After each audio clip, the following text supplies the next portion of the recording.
population donne son point de vue sur la rencontre historique entre le président Ouattara et Laurent Gbagbo, un jour après l'entrevue des deux hommes. Et puis, malgré quelques frayeurs, la Côte d'Ivoire a réussi son pari en obtenant un match nul face à l'Allemagne pour les quarts de finale du tournoi olympique masculin.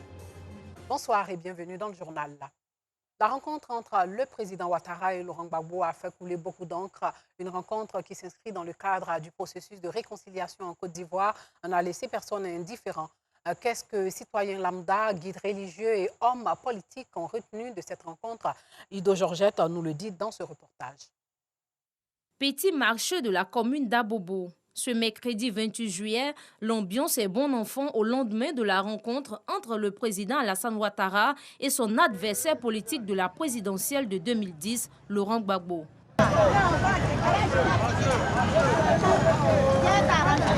Dans ce marché de cette commune qui a vécu les affres de la crise post-électorale, la rencontre vient à point nommé selon les commerçants. La rencontre s'est bien faite parce que nous on est contents. Nous sommes les Ivoiriens. Donc quand il y a la paix dans un pays, on est bien, on est content. Là, toutes les choses vont être moins chères, on va bien manger. Les Ivoiriens, on était trop fatigués. On était fatigués vraiment, ça m'a plu. J'étais très très content. Quand j'ai vu vraiment, là, surtout l'aide accolade, vraiment, ça a mis la joie dans mon cœur. On ne peut pas garder rancune. Allez là, il y a la mort. Aujourd'hui, tu te réveilles, tu es morte. On ne sait pas ce qui se passe. Donc s'il n'y a pas d'attente là, et si tu meurs, ça fait comment? Tu t'en en enfer, non? Mais ça là, maintenant là, on laisse tout tomber. Cette rencontre, qui s'inscrit dans le cadre de la réconciliation nationale, était attendue par les Ivoiriens. Les organisations de jeunesse et les hommes politiques s'en réjouissent. Pour eux, c'est un message fort qui renvoie au pardon et à la cohésion nationale. À la présidentielle, avec ces mots qu'on a entendus, la jeunesse de Côte d'Ivoire doit s'en inspirer pour qu'il y ait la paix dans notre pays, pour qu'il y ait cette vraie réconciliation, dans la différence, dans le respect des convictions des uns des autres, mais dans l'intérêt supérieur des populations ivoiriennes. En acceptant de se revoir également, je crois que c'est source de beaucoup d'espoir pour la réconciliation dans notre pays. Et la dernière chose que je voudrais dire, c'est que beaucoup d'autres grandes nations sont passées par des épreuves tout aussi difficiles, et parfois même plus difficiles, mais elles se sont relevées. Il s'agit pour la Côte d'Ivoire de se relever, d'oublier ce qui s'est passé, de se tolérer mutuellement et de construire la paix pour l'avenir. Les guides religieux soutiennent également cette rencontre qui, selon eux, permet de décrisper l'atmosphère sociopolitique. Nous, étant guides religieux, nous prêchons dans ce sens-là de réconciliation, de vivre ensemble. Et les gens à qui Dieu a confié le destiné d'une nation sont obligés de s'entendre pour le bien-être de tous ceux qui vivent dans cette nation-là. Nous encourageons, je vais dire, ces deux hommes. À travers ce signe, nous voyons la bénédiction de Dieu pour la renaissance de la Côte d'Ivoire. Qu'il soit béni le président Ouattara, qu'il soit béni le président Gbagbo pour cette rencontre historique qui ouvre un nouveau dialogue pour, dis-je, une renaissance dans la paix et dans le vivre ensemble. Ce signe, eh bien, il doit pouvoir être partagé. Tache d'huile dans les cœurs, tache d'huile dans les mentalités, tache d'huile dans les pensées. Plusieurs questions ont été abordées au cours des échanges entre ces deux hommes, entre autres la libération des prisonniers de la crise post-électorale. Selon l'évêque Joseph Gago, des concessions doivent être faites de part et d'autre. C'est le grand souhait de tout le monde et c'est ce que nous désirons depuis fort. Et nous voulons que cela soit continuel. Pourquoi pas faire du président Laurent Gbagbo le vice-président de la Côte d'Ivoire? Dans ceci, vous allez voir que la paix va s'installer, la joie va s'installer. Quelque chose aussi que je demanderais est que au président Alassane Ouattara, c'est tous les prisonniers. Avant cette rencontre qualifiée de rencontre historique, Alassane Ouattara et Laurent Gbagbo s'étaient rencontrés la dernière fois, le 25 novembre 2010, au cours d'un débat télévisé lors du deuxième tour des élections présidentielles. Difficile de leur famille, surtout lorsqu'elles se retrouvent seules à s'occuper de leurs enfants. Une solution s'offre à elles pour faire face aux charges de la famille, l'autonomisation.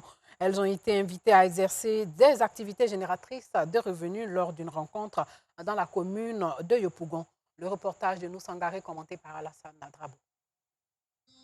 Elles occupent une place importante dans le tissu familial. Mères de famille, elles sont à la tâche au quotidien pour l'épanouissement de leur famille.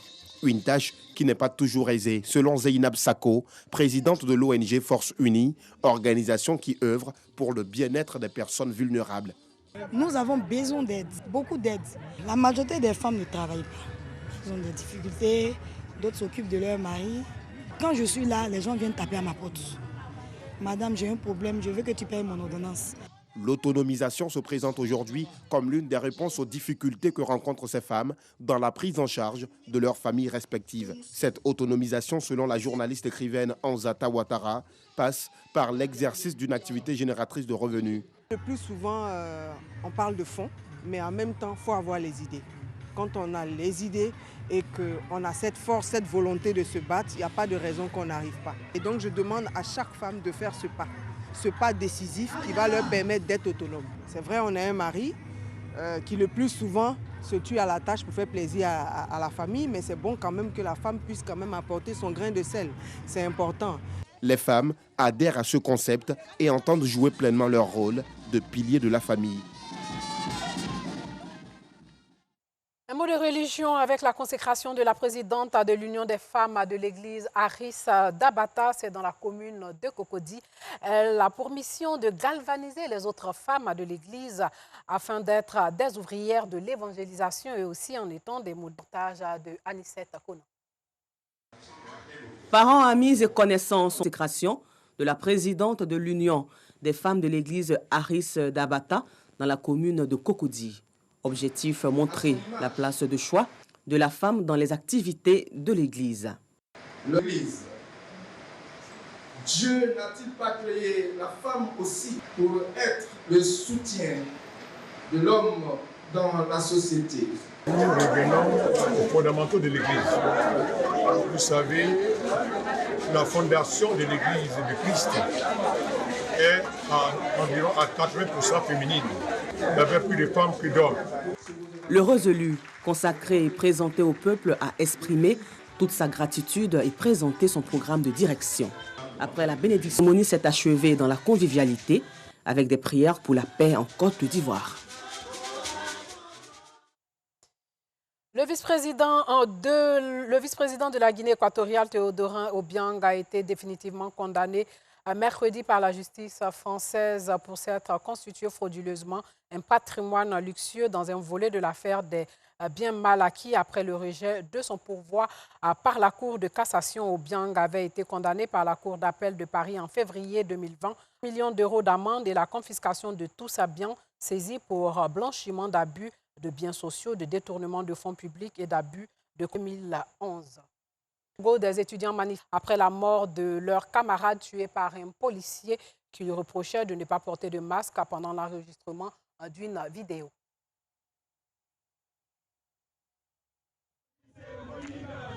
Député de Kinshasa, lundi, l'un de leurs camarades qui lui reprochait de ne pas porter de masque. Nous sommes choqués, nous sommes sous l'émotion. Il était venu au campus étudier comme tout étudiant, peut-être qu'il serait un futur cadre du pays. Mais ce qui s'est passé, on n'a pas compris, il a été tué à cause du cache-nez, qui n'écoute même pas sans fraude de ça, je ne sais moi. Et maintenant, il a été tué. Le port du masque est obligatoire en République démocratique du Congo sous peine d'une amende de 2600 francs CFA. Mais les policiers sont régulièrement accusés de tracasserie. Demande à notre gouvernement de prendre le temps pour éduquer la police nationale congolaise, puisqu'elle tire sans contrôle. La vie humaine est sacrée. La vie de notre camarade a été prise juste parce qu'il voulait étudier pour pouvoir aider un jour son pays. Plusieurs dizaines de policiers anti-émeutes et d'autres armées étaient déployés sur le tronçon de route qui conduit au site universitaire où toutes les entrées étaient bloquées. Dans le quartier voisin du campus, d'autres étudiants formaient des nouveaux groupes et tentaient de poursuivre la marche, entonnant des chansons hostiles à la police et ordonnaient à tous ceux qu'ils croisaient d'ôter leurs masques. Le pays a enregistré 48 503 cas de la maladie à coronavirus avec 1023. En France, la nouvelle loi sur les mesures anti-Covid dont le pass sanitaire entrera en vigueur le 9 août prochain. Le Conseil constitutionnel le 5 août prochain. La loi sera donc promulguée dans la foulée. L'annonce a été faite par le porte-parole de l'État français lors du Conseil de ministres en France aujourd'hui. Le pass sanitaire est obligatoire depuis le 21 juillet en France dans les lieux de loisirs et de culture qui rassemblent à plus de 50 personnes et doit être étendu aux cafés, restaurants, foires et salons, avions, trains et cars, longs trajets ainsi qu'aux établissements médicaux. Un recours a été déposé à l'initiative de l'opposition de gauche devant le Conseil constitutionnel français dans l'espoir de faire censurer cette mesure jugée attentatoire aux libertés. Le gouvernement français a déposé aussi un recours identique, mais pour au contraire la faire valider comme conforme aux principes fondamentaux du droit. Et pour finir, sachez que l'équipe de football de Côte d'Ivoire s'est qualifiée pour les quarts de finale du tournoi olympique face à l'Allemagne. Il ne fallait pas perdre contre l'Allemagne pour être assuré de valider son ticket pour les quarts de finale du tournoi olympique. Et la Côte d'Ivoire va rencontrer l'Espagne en quart de finale le samedi prochain. Condamné à la victoire après son succès contre l'Arabie Saoudite, l'Allemagne, troisième de la poule D, jouait gros face aux éléphants. Mais les coéquipiers de Max-Alain Gradel ont su contenir les assauts de la Mannschaft avec un score de parité. Il a fallu attendre la 67e minute pour qu'une des deux équipes se détache. En essayant d'intercepter un centre, Benjamin Henrich pousse le ballon dans son propre but. Loin d'être démotivés, les Allemands récoltent vite au score 6 minutes plus tard. À la suite d'un coup franc aux abords de la surface, Edouard Lowen envoie le ballon dans la lucarne gauche de Ira Tapé à la 73e minute et permet à son équipe de reprendre espoir. Le score ne bougera plus et les deux équipes se quittent finalement sur un match nul 1-1. Un résultat insuffisant pour permettre à la Mannschaft de se qualifier. Grâce à ces 5 points, la Côte d'Ivoire verra, elle, les quarts de finale, tout comme le Brésil, qui finit premier du groupe D avec 7 unités. C'est sur ces belles images que s'achève ce journal. Portez-vous bien.